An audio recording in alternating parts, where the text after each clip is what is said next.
no, I don't like your opinion, but let's listen to each other. Yes. Let's engage each other. Kasi iisa lang naman ang pinaglalaban natin. Wala isang namang bayan grupo natin. ngayon, Kuya Boy, na totally right or totally Oo. wrong.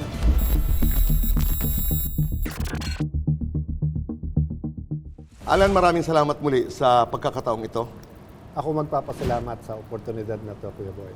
Ilang oras pa lamang ang nakakaraan, naglabas muli si former Congressman Zaldico ng kanyang Part 3 sa kanyang mga revelasyon. Nag-umpisa nung isang araw, sinundan, tapos ito nga.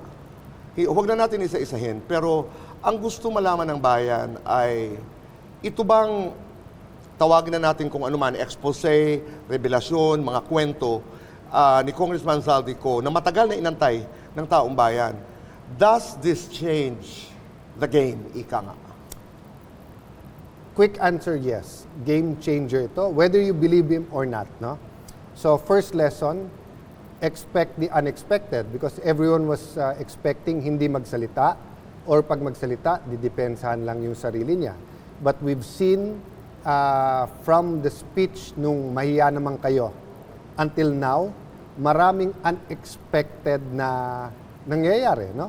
From the change of leadership sa Senate, yung ICI, sari-saring protesta, kung sino mga pangalan ang binabanggit, kung ano yung lang ghost, Kuya Boy, di ba? Until now, I join everyone in being outraged, pero this belief talaga that in this modern day, and then hindi sa sulok yung nandyan sa Bulacan at nandyan sa Cebu, nandyan sa iba't ibang area, no? I'm not judging per se kung ano yung ghost, but yung kung gaano kabigat, hindi lang yung corruption pero yung scheme. But Kuya Boy, ang question para sa akin kasi is sari-saring protesta, sari-saring paraan na iparinig sa atin lahat. Naggalit kami, kailangan ng pagbabago. Bakit in this period of time, all of us na nasa gobyerno, we cannot provide people with a roadmap or a vision man lang how we're going to get out of it. So we're all busy in showing that there's a hole, in digging that hole, in showing na eto masama, siya masama, eto masama, siya. We all agree na eh. Kaya nga outrage na tayo eh. Pero parang yung kakulangan to paint a vision na, okay, eto yung masama, eto yung mali, eto yung tama. This is the first step, the second step, eto yung mangyayari. No? One can say it's because it's ongoing pa. As you said, game changer after game changer. I mean, pag-upo ni Ombudsman Remulla is obviously was a game changer because iba din yung activism at direction niya. Pag-upo ni Senator Ping sa Blue Ribbon, but even pag-upo din ni Senator Marcoleta, it was game changers because we did not think that these two gentlemen will really face the lion in the face, yung corruption na to, no? Yung rally ng September 21, yung nagaganap na rally ngayon, I think these are, iba lang yung, yung level of pagiging game changers. So, let me put it this way, Kuya Boy, parang there's something so familiar with what's happening, especially to people a little bit older than us na inabot din yung martial law. Mm-hmm. But especially for me na martial law baby, inabot ang EDSA 1, EDSA 2, EDSA 3, inabot yung Hello Garcia, yung maraming skandalo, yung Napoles scandal. So there's something so familiar, but there's also a lot of things that are so unfamiliar, Kuya Boy, no? Which is also anong end game para sa lahat. So we're really in a extraordinary situation, Kuya Boy. But I'll repeat myself, there's extraordinary opportunity for real change, for transformation in our country. Okay, babalikan ko yan. Ang hinahanap ko sa inyo ng tao, ang pakiramdam ng tao, litong-lito, dami-daming dumadating na balita. You use the word galit, yes, may outrage, yung parang sobra na, mga natural calamities, sunod-sunod na nagaganap, lindol, bagyo, nakikita ito sa Cebu at sa iba pang mga lugar. So may galit, ang kadalasang tanong, and you also said it, paano ba magtatapos ang lahat ng ito? Or to be more specific, ang sinasabi ng tao, may makukulong ba dito? May mananagot ba dito? Eventually naman, Kuya Boy, may mananagot, may makukulong. Ang question lang naman talaga is will it be real justice? Meaning yung talagang mga dapat makulong, or will it be weaponized para kung sino lang ang kalaban ng kung sino makulong? But Kuya Boy, going dun sa kalituhan, di ba? Di ba kaya nga sinabi sa Bible, the blind leading the blind. Ano ba yung blind? Walang vision. Ano ba yung blind leading the blind? Meaning, susunod ka sa walang vision, pero sumusunod ka doon. So, I'm not criticizing any group or any one leader. I'm criticizing our whole leadership right now. No? Every single person who claims to be a leader, including myself. Ang pamilya na walang vision, hindi mo alam kung saan ka pupunta. Ang jeep o ang bus na hindi pwedeng i-describe sa iyo kung pupunta man kaming Baguio, pupunta kami Lucena, hindi mo alam kung sasakay ka, hindi, malilito ka talaga. So the problem, Kuya Boy, is that in the past, kahit ano sama, martial law, EDSA 1, EDSA 2, people could paint a vision and then may path or paraan papunta doon. So I think the confusion is brought about by much fear, much more anger than fear, outrage nga ang tawag natin, but also a lack of humility from everyone in trying to find a solution. I think the main go-to formula right now is to blame your opponent. Nangyayari to dahil doon.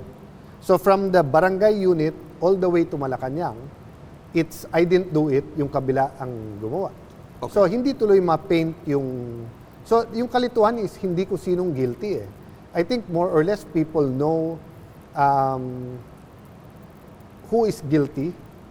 Ang question lang is, ano talaga yung ginawa, paano ginawa, and sino yung magkakasama doon. So kaya may kalituhan. Kasi dati, Kuya Boy, simple lang ang turo sa atin, di ba? Nag-aaway kayo, valedictorian, salutatorian, nandaya ka, tanggal ka. Eh ngayon, hindi na ganun eh. Di ba yung, ayokong tanggalin yung valedictorian kasi ayoko sa salutatorian. Eh, paano kung pareho nandoy yung valedictorian at salutatorian? Eh, kung sino mas mataas? Before, getting to the vision was much easier. Kung sinong mali, tanggalin niya. Okay. Ngayon, confusion kasi magulo ini-espouse natin na mga theories and yung tinutulak natin na kung sinong dapat maglingkod sa ating bayan. Ang dami ng pinagdaanan itong mga nakaraang buwan, pero maraming nagsasabi na, to use again your word, extraordinary. Parang kung ikukumpara ang kontrobersiya, ang itong korupsyon na nasasaksihan ng taong bayan ngayon, marami ang nagsasabi, iba ito. Dati pala barya. Ngayon, nakita natin ng sambayanan yung mesa na punong-puno ng pera, na itong gilid na ito ay para kay, ito ay yung kanilang paghahati-hati ng pondo ng bayan. So, klaro na ninakaw, klaro na maraming mandarambong na involved sa gobyerno, na hindi nakita ito in the past. May nakita tayong mga cheque, may nakita tayong mga debate tungkol sa corruption. But this is the first time that people would say, nakita namin eh. Ngayon, isa sa mga ipinakita ni Congressman Zaldico ay yung mga maleta. Yung mga maleta na, I would just like to mention this because una, hinanap ko kung talagang Rimowa dahil yun ang isa sa mga diskusyon ni Senador Ping na paano naman, I mean, of course, trying to vet also the information dahil hindi naman lahat ng information ay tatanggapin ng mga investigating bodies. Hindi naman pala lahat, no? So, kanya-kanya ng opinion. Pinakita yung mga maleta na naglalaman ng pera, sinabi niya na yung the testimony of Gotesa ay tama, nagpangalan, kina John Paul, pinagtatagpo-tagpo ni Zaldico ang naratiba, lalo na ni Gotesa, at pinatutuhanan niya na tama yung sinasabi ng mama. Ang katanungan ko, iba yung reaksyon ngayon ng tao na sinasabing, nakita namin eh. Nakita namin yung pera, nakita namin yung 38 billion, 31 bags, ganito, idinideliver sa mga bahay ng... Ito yung pagkakaiba. Ito yung pagkakaiba in the context of the experience of the Filipino people. Kaya pag nagtatanong ang tao, wala bang makukulong? Wala bang mananagot dyan? Ano bang mangyayari? Ano ba ang, to use your word, ano bang end game nito? Ano bang aming dapat, as a leader, Alan, ano bang aming dapat asahan? Paano magtatapos? Maisosoli ba ang perang ito sa amin? Ito ba'y maibabalik? Ano ba, what is going to happen? Okay. Direct sagot muna, Kuya Boy. Ano ba dapat nating asahan at ano dapat nating ipaglaban? Which is real change and transformation. Nothing less. Diba? So, kumbaga, if it's a crossroad, tatlo pupuntahan mo. Pag kaliwa, bolahan lang, pero same. And pag same, it will get worse. Okay. Another, let's say, kanan, which is may konting pagbabago. Wala nang ghost, pero yung sistema ng pandaraya, pananakot, pangungurakot, or stealing, lying, and cheating, nandiyan pa rin. Yung culture nandiyan pa rin, pero wag naman ghost. That's another way. Greed will eventually come in, babalik. The third one, which is what happened sa Singapore, when muntik bumaksak ang stock market nila because nga of a certain company, they had to meet and they had a national dialogue and they decided, wala tayong natural resources, either ma-invade tayo, ma-absorb tayo, mababaon tayo sa kahirapan, if we do not offer something to the world. And they offered themselves yung sipag nila, but they put integrity as a central value. And from there, nagbago. So we have to demand na hindi the same Philippines or mamatay yung kilala natin Pilipinas o ugaling Pilipino. We have to demand real change and transformation. Having said that, Kuya Boy, why is it so familiar? So I was in elementary school nung martial law, then going to the 1984 election. At that time, joke na rin nun yung na, huy, hindi lang to under the table, kasama na rin yung table. But I agree with you yung magnitude ngayon. So, to follow that example na hindi lang under the table, kasama yung table, ngayon pati yung forest na lahat ng puno na ginawang table, ninakaw na rin. Di ba? So, ang point ko doon, Kuya Boy, yung magnitude, brazenness, yes, grabe. But remember, the last year of President Arroyo, 50 billion lang ang DPWH funds. Ngayon, it's more than 1 trillion pesos. So, yung amount and yung magnitude grew eh. So, sumabay din yung pagnanakaw, kaya lang, yung brazenness, di ba? Yung kawalang hiyaan na dati kung may 10% ka sa 50 billion, that's 5B. Ngayon, kung may 10% ka sa 1 trillion, 100 billion na nga yun eh. Hindi ka pa natuwa, nag-ghost ka pa, nag-100% ka pa. So, let me agree with you there, kaya nga may outrage. Having said that, Kuya Boy, if you look at history, what do you expect if you accept the culture of cheating, stealing, and lying? Sooner or later, yun talaga. So that's why it's a lesson to me, na hindi pwedeng, sige, tanggapin na natin, pero ganito lang. You have to have very clear red lines. Nagnakaw ka, you go to jail. Hindi pwedeng nagnakaw ka, pero malakas ka sa akin. Okay. So, tinatanong mo, Kuya Boy, di ba, yung confusion sa outrage. Kasi nga, when we said we would appoint the ICI, people thought, sige, iwan mo na dyan, then we'll govern, let them do their work quietly, and then makakasuhan yung dapat makasuhan. Hindi, na-weaponize eh. Di ba? Without criticizing the Blue Ribbon Committee, whether led by Senator Marcoleta or Senator Ping, the ICI, the Ombudsman, one, hindi nag-focus sa ghost lang. Muna. Focus ha. I'm not saying wag tignan lahat. I'm saying focus muna. Number two, hindi nag-focus muna sa masterminds. So, naggugulo yan. Sabi sa Bible, if you want to get the strong man, you bind him muna. Diba? So kung may bilyonaryo kang kalaban, hulihin mo siya, itali mo yung pondo niya, para hindi niya magamit tauhan niya, armas niya at pera laban sa iyo. Di ba? Pero kung sasabihin mo, hindi, hulihin ko lahat yan. Pero siya may pera, may kapangyarihan, guguluhin niya talaga yan. And there are people who are now, not only people, groups, who are benefiting with the gulo. Because nga, wala tayong humility na, baka I'm part of the problem. Ang ano natin is kung ako masosolve ko yan. Okay. Ako dapat. Okay. So, in the short term, Kuya Boy, wala akong nakikitang lilinaw ito. Di ba? Because wala ngang national dialogue eh. We're not talking to each other. We're not listening to each other. We're just affirming what we already believe. So, if the Pinklawans think it's the DDS thinks it's Marcos thinks it's ganyan, we're trapped ngayon doon. So, while the one testimony could be a game changer, it could be true or not, sino pa nagsabing, patapusin niyo muna ako, wag muna kayong galit, makinig muna kayo? Si Zaldico. But everyone else is not saying that. Yung naniniwala sa kanya, totoo, magalit na kayo kay Marcos. Yung Marcos Group, ba't makikinig man lang kayo? Di ba? So, because of that outrage, na may kasamang, siyempre outrage anger yan eh. Pero may kasamang kalituhan, may kasamang fear. Anong mangyayari sa ating bansa? One last point, Kuya Boy. At nabanggit ko to officially sa budget hearing ng DPWH kay Sec Vince.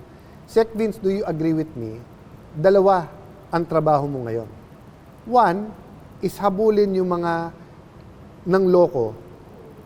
But the other one is to continue building our nation. So ang problema, Kuya Boy, dun tayo caught up ngayon eh. So many things are stalling. And kasama dun, paggastos ng pera ng gobyerno at yung mga infra projects natin. Kasi ang focus nandito, at the same time, may fear na mapasama ako pag ginalaw ko to. Okay. So, assuming, Kuya Boy, sa 1 trillion, we lost 200 billion. Magkano mawawala sa bansa if we stop moving? If we stop building? How many of our students will be in a 2-3 shift school 4 hours a day if we don't build the classrooms? How many farms will close down if we don't build farm-to-market roads? How many young people will go to drugs if we don't build this? The government is saying, no, we can do it the same time, but it's not happening. Ang focus natin lahat dito, and because there's no clear vision, and because we can't, as a nation, have at least a common denominator and agree with each other, it's just not working. Okay. 2 points. Doon sa sinabi mo na hindi mo nakikita ang pagtatapos nito kung hindi tayo magpaparinigan, kung hindi tayo mag-uusap. Kasi kanya-kanya tayo lahat ng punto de vista, ika nga. That's number one. Number two, given a situation na katulad ng sinabi mo kay Sec Vince Dizon, na dalawa yun eh. Aayusin mo itong mga nagnakaw at aayusin mo yung trabaho. Kasi hindi naman pwedeng huminto ang trabaho.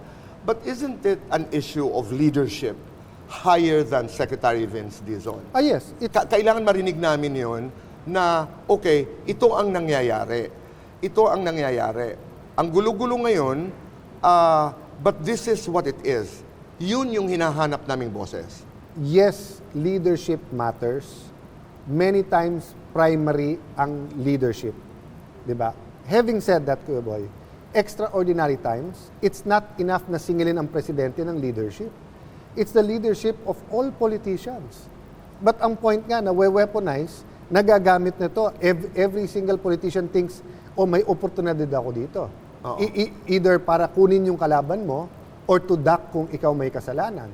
So, I dare say that we, all of us who are leading the country now, are failing the Filipino people. Right. In general, Tama. Everyone has their asset. I mean, I can say, eto yung tamang ginagawa ni Ping Lacson. Eto tamang ginagawa ni Senator Marcoleta. Eto tama ni ginagawa ni Vince Dizon. But, you know, as a group of leaders who obviously don't like each other, we're not providing a vision, we're not providing a pathway or a way for us to get out of this. So kung isang kumpanya to, Kuya Boy, we're all claiming to be strengthening the company, but we're killing it. Mm-hmm. Oo. Isa nga doon sa mga dahilan ay hindi natin nakikitaan ang pagtatapos itong mga nakawan na inumpisa ng presidente ang challenge, no? Doon sa kanyang mahiyahiya naman kayo sa inyong ginagawa by naming the 15 top contractors involved in the DPWH controversy. So, having said that, ang leaders ng bayang ito, and that includes all our leaders, no, are caught up in an environment where most of them are defensive. Yes. Most of them are... May fear, may confusion, may anger. meron. Oo, dahil paano... So walang humility, walang boldness, walang love. Oo, and then, tama. And then, nasa ng governance. Everybody is, ang impression na nakukuha ng marami is that everybody is tiptoeing dahil, I will put it in a question, dahil karamihan at marami ang guilty sa pandarambong ng pera ng bayan. Kasi naririnig ko yan sa mga politika ngayon na pag ako naman, whether true or not, ako naman ang halimbawa may sabihin, baka bigla na lang may mag-post at sabihin, magnanakaw din ako. So we are in that volatile, that vulnerable situation na governance is left on one side. No, let me draw you a Okay. picture, Kuya Boy. No? So, parang may party, normal, may nasaksak. So, we're very clear na ang pinaka-guilty dito yung sumaksak. Okay. Ang problema nga, dahil galit ka, nakisuntok ka rin. Ngayon, nung dinala sa ospital, hindi magkasundo yung mga doktor. Yung Pinklawan na doktor, ganito ang gustong gawin. Yung DDS na doktor, ganito ang gustong gawin. Yung Marcos na doktor, ganito ang gustong gawin. So yung pasyente nandun, which is our country, na sinaksak mo na at dumudugo, nawawala yung at gulpi din because, we have many good leaders, but we don't want to work together and we don't want to paint a solution that's acceptable to everyone. Yun ang problema, Kuya Boy, pag nagiging winner-take-all ang politika eh. Usually, ang winner-take-all pag election lang. But in this situation, it's jail or be jailed or be deposed or stay there. So, lalong gumugulo, Kuya Boy. Then, I'll add that nga, no? So, kung all the doctors love the patient, then there'll come a time we'll say, guys, do we want to save the patient o hindi? But ang umiibabaw is the fear na baka ginagot ko, malpractice pa ako. Baka siya masunod, siya makakuha ng credit. Or baka ako makagamot, tanggalin naman ako. So, it's just not... So, one thing I want to say in this interview, yung sinabi po ni Einstein, if you keep doing the same thing and expect a different result, that's stupidity. So, since the SONA until now, we've been basically doing the same thing but doubling down, di ba, on it. Whether it's the Blue Ribbon Committee, whether it's the Office of Ombudsman, ICI, the Senate, the House, the opposition, we've just been doubling down. So, bigger rallies, louder voices, more posting, di ba? I think there are ideas out there that deserve a second look. Of course, they don't want to take a second look dun sa sinabi kong, what if lang, we all resign, then all of us say na hindi kami tatakbo. Siniraan pa, Kuya Boy, di ba? Sinabi, hindi, pagka nag-resign kayo, baka wala kayong liability. Baliktad nga, pag hindi ka nakaupo, mas madali mong kasuhan ang dapat kasuhan, no? Having said that, Kuya Diba, Boy, I thought it really made a lot of sense. well, Medyo radical yung konsepto, few of no? us, di ba? But Radical yung everyone konsepto, else pero it probably made thought, sense. but everyone else probably thought na, hindi, ako solusyon dyan eh. So why should I excuse myself? Correct. Pero Alan, that brings me to the point. Kasi maganda yung syllogism. No? Nasa ospital, ang daming grupo, sinaksak, mamamatay na dahil sobrang dugo ang lumalabas sa katawan ng Pilipinas. Wala ka bang nakikitang doktor na pwedeng magsabi, sandali lang, dyan muna kayo, 5 minuto lang, buhayin muna natin ito. Kasi I don't think you can expect this from doon sa mga persons of interest. Hindi naman magsasabi mo sa kasi tama ka nga, kanya-kanyang interest dahil kanya-kanyang credit, no? Pero in the present setup of the Philippine government, isn't there anyone who can say, time out, sandali, buhayin muna natin? Well, as of now, unang-una, we're not listening to each other. So even if you can name a credible institution or person, Mahirap kasi hindi nakikinig tayo sa... hindi mawiling makinig yung ibang group. Ang gusto nila pakinggan, yung gusto nila Kung ano ang sinasabi sa kanilang kanilang pinaniniwalaan. sarili. Yes. And di ba, I remember before there was a survey, what are the top institutions? Lumalabas parati dyan, Channel 2 and Channel 7, and then, the church, CBCP. But if you look now, pag naglabas ng statement anyone, it's already framed in the lens na gusto mo lang paniwalaan eh. Di ba? That's what I'm saying eh. Ang kulang ngayon is really the sacrificing of oneself eh. It's really the humility na, I might not have all the answers, can I listen to you? Right. Now it's really, I'm shoving myself na, Kuya Boy, kung gusto mo solusyon, sa akin ka lang makinig. But it's not working. I'll give you another analogy, Kuya Boy. What if we've always loved a company, PLDT, Smart, San Miguel, Procter & Gamble, whatever. But even if 1,000 tayo, we don't have enough money to buy it. But what if that conglomerate, let's say it has a drug, alam mo, sakit ng ulo. We discover it doesn't work, they know it, and pulbos lang pala yun. So what will happen? Babaksak yung stock price. Mabibili natin ngayon. So we say, Kuya Boy, buuin mo na yung 1,000 mong kilala, ambagan tayo, bilhin natin, let's take over. And we have a good vision. We take over. Ito problema, Kuya Boy. As soon as we take over, yung shampoo pala nila na anti-dandruff, niloko din pala yung chemical. So wala pala. And our Vice President for Shampoo said, ay hindi pwede, kailangang expose ko to. In-expose ngayon. At tama naman i-expose. Bumaksak na naman yung presyo ng stock. E nalaman nung head nung foods na, uy, panahon pala ng pag-expose ngayon. Expose na natin na etong sinabi natin 6 months sa shelf, after 3 months pala nabubulok. May sumakit pala ang chance. At what point in time, Kuya Boy, will that company die? Wala nang value. Wala nang, and all the good intentions nung binili natin mawala. Hindi unlimited ang goodwill ng isang bansa. Ha? As I said, abroad, nagtra-travel mga Pilipino, may kansyawan na. May point of view na grabe ang corruption. Because nga, the way we're dealing with it, no? Here in the Philippines, we know. It's about, wala pa sigurong 10,000 people involved dito sa 110 million Pilipino, di ba? Pero the way it's being told abroad is as if kaliwat kanan and we all steal, as if we're uncivilized tribes of people just stealing and killing Each other, di ba? So, the alarm bells I'm sounding now is also bells of opportunity. We have an opportunity to have real change, for transformation. We have an opportunity for peacefully solving this, for using our constitution, ganyan. But yun nga, I think we have so much blinders, and then we're an algorithm, driven na we just want to prove na tama ako, mali siya. Lahat tayo magaling. Oo. In other words. I mean, don't get me wrong, ha? 99.9% of us want to jail the corrupt. Ang ayaw lang, syempre, yung mga pinaka-corrupt. But almost none of us want to agree that we're part of the problem. We have a political culture, socio-economic culture, that allows stealing, cheating, and lying. If we don't change that, we'll only address the ghost, pero babalik na naman ito.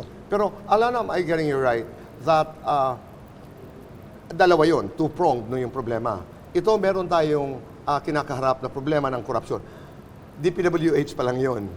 Hindi pa natin pinag-uusapan ang marami pang mga sangay ng gobyerno. But let's start somewhere. Na tuloy-tuloy, na hindi rin natatakot. Correct, oo. Ito muna. Pero huwag natin kalimutan that we have a responsibility to govern as That's leaders. right. Yes. That's what you're trying to say. I'll give you a specific... I'm sorry, Alan. And then third, huwag natin kalimutan na there are fundamentals.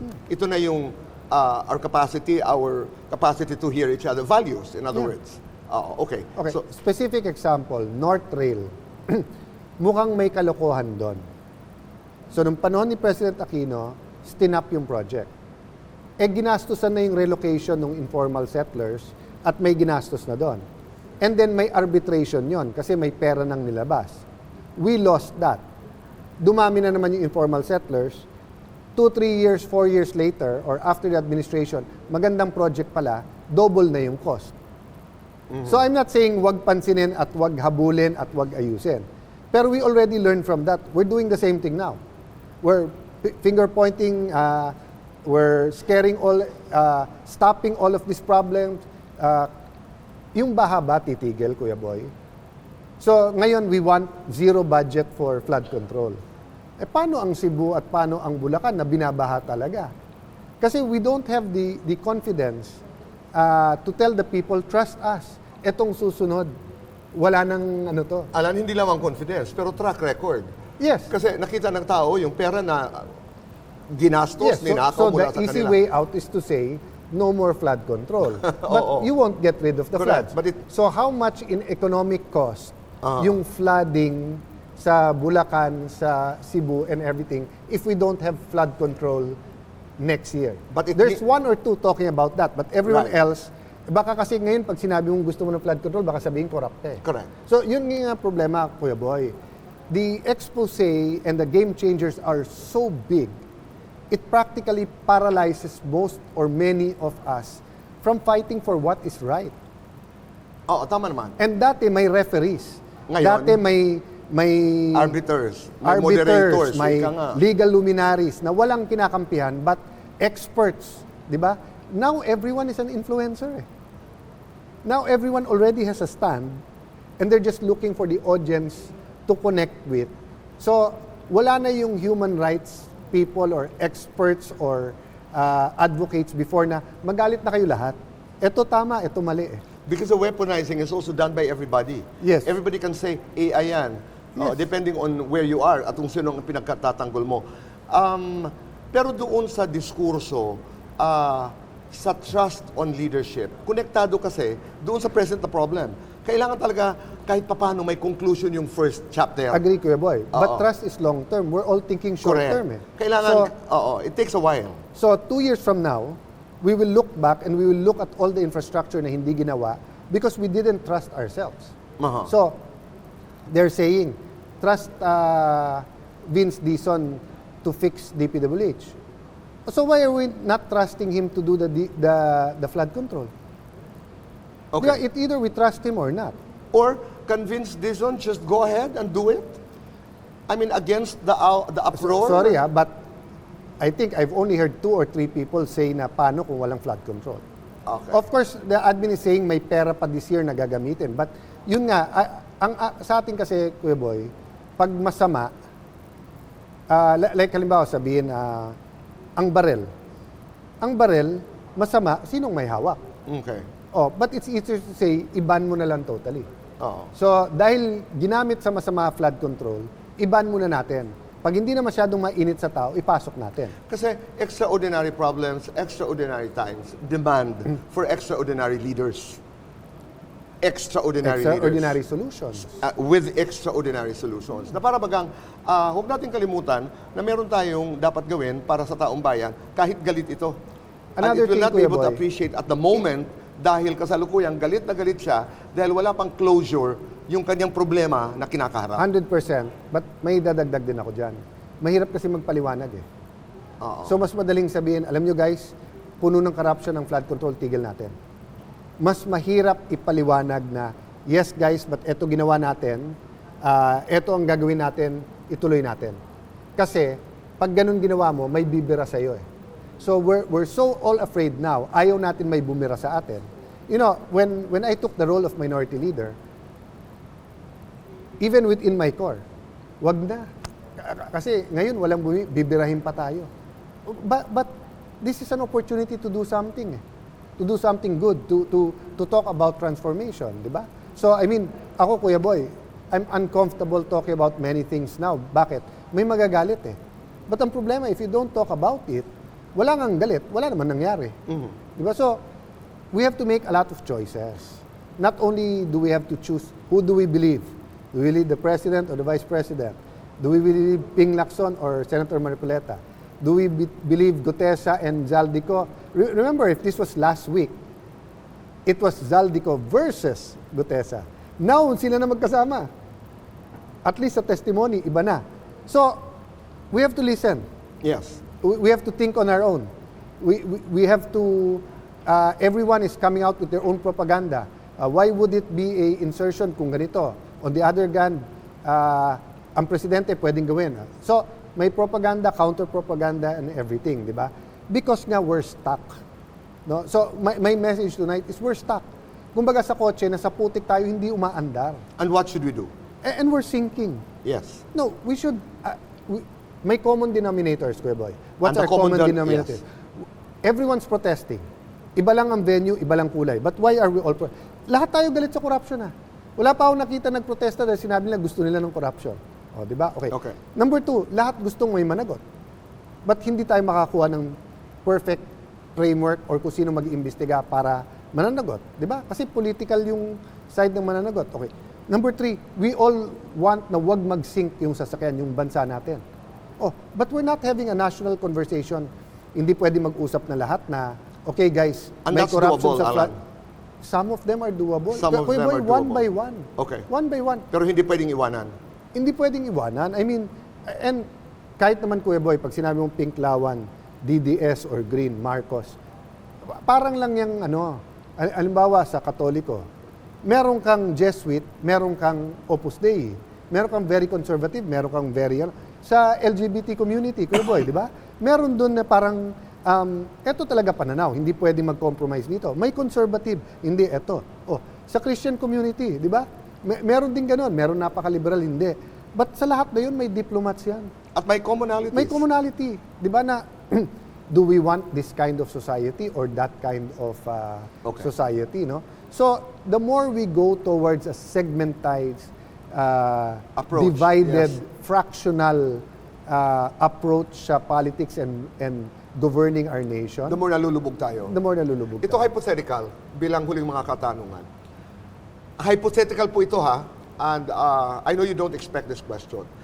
Kasi galit na galit ang tao, halimbawa ngayon, wala kaming makain, ang daming nagugutom, ang daming namatay, iisang sinisisi.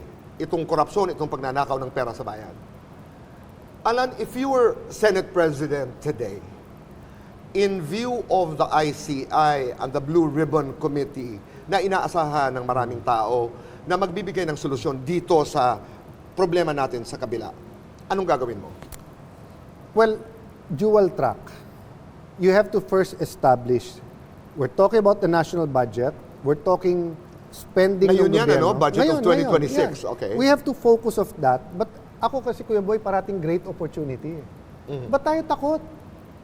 Napakalaki ng opportunity. Lahat nung hindi masolve, Sierra Madre. Ba't hindi natin i-ban lahat ng development dyan? O, classroom. Huwag na natin sabihin imposible. 3 years ba o 5 years? Kaya natin, magkano kailangan mo, anong batas kailangan mo. So You're looking at this crisis as an opportunity. we're thinking so big of how we can be and how we can lead. But sa solutions, we're thinking so small. Grabe opportunity. I have to admit, hindi to kaya ng speaker lang. Hindi to kaya ng Senate President lang. Hindi to kaya ni President Marcos lang. Di ba? But the point is, Kuya Boy, it's the idea that has to be bigger than us eh. And we're using 1960s, 70s, 80s solutions Okay. for a problem in 2025. Natanong ko kung Senate President dahil ipagpapatuloy mo ba ang Blue Ribbon Committee hearings? Ano ba ang relasyon sa ICI? How would you view that? Well, Kuya Boy, ako kasi I believe in order eh. Simpleng-simpleng sinabi ko sa DPWH noon. Let's start with yung ghost.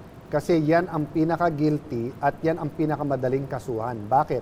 Nabayaran walang project eh. Ngayon, pati yung definition ng ghost, ginugulo eh. May project, nilipat lang, ghost. So what was my suggestion? Utusan mo jointly ang LGU by DILG, ang DPWH by DPWH, and if you want socio-civic groups, kunan nyo ng picture, bigyan nyo ng listahan ng project. Kunan nyo ng picture. Sa picture, kung zero at bayad, ghost yon. Kung 100% at maayos, wala na yon. Kung 60, 70, 80% hindi bayad at hindi ayos, ayusin nyo. Hindi eh. Kaya ngayon, may suspect. Bakit dito mo lang in-inspection? Bakit dito lang? In-announce mo dito, may ghost. Dito, wala. Pero we can't see it. Okay, I appreciate that, but that is not to say na mapapakawalan itong mga malalaking nagnakaw. No. Okay. Ang sinasabi from mo top- lamang is from you want top- order in the investigations. Kuya Boy, going again to the example nung nasaksak, di ba? Kung gusto mo i-save yung life niya, anong unang injury titignan mo? Yung life-threatening. Kung bawat galos niya ay gagamutin mo, di magkakagulo yung nurse at doktor doon. Di ba? Okay. So, kung may substandard, yes, we will deal with that. Kung may overpricing, yes, we will deal with that. Kung may congressman, senador, etc. na nakialam niya, we will deal with that. Okay? But, step backward then.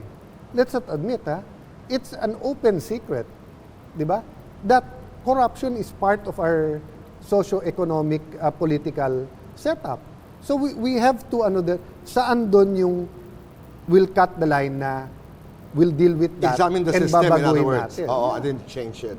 If you were to give an advice, a piece of advice, to President Marcos now, ano yun, Alan? Dual track, one, building this nation and present such a good nation-building program na no one can say no. Diba? So kung sabihin niyang, this is how I'll fix yung state universities, we will build this, we'll do this scholarship. This is how I'll fix DepEd, classrooms muna, 2-3 shifts, I'll do this. This is what we'll do sa farm to market road. Make it very clear, para walang delay, walang underspending, diretso. Dun sa anti-corruption, kung ICI, ICI. Gumulo na eh. Sinabi mo, independent commission. Pero nakikipag-meeting sa lahat, pumupunta Malacanang, involved yung ombudsman, etc. So, no one believes that it's independent. Blind leading the blind is saying that it's like naglulukuhan tayo, Kuya Boy, pero naniniwala tayo sa lukuhan natin. Okay. So, everyone agrees now na And you would lukuhan. tell the president, Sorry? how would you tell the president that? Well, either pass a law for a real ICI or we follow the US style, independent prosecutor. It could be a panel. And let them do their job. But now, everyone na gustong magpabibo, nag-i-inspect, nagpapakita ng tapos dun lang sa kalaban ang pinapakita.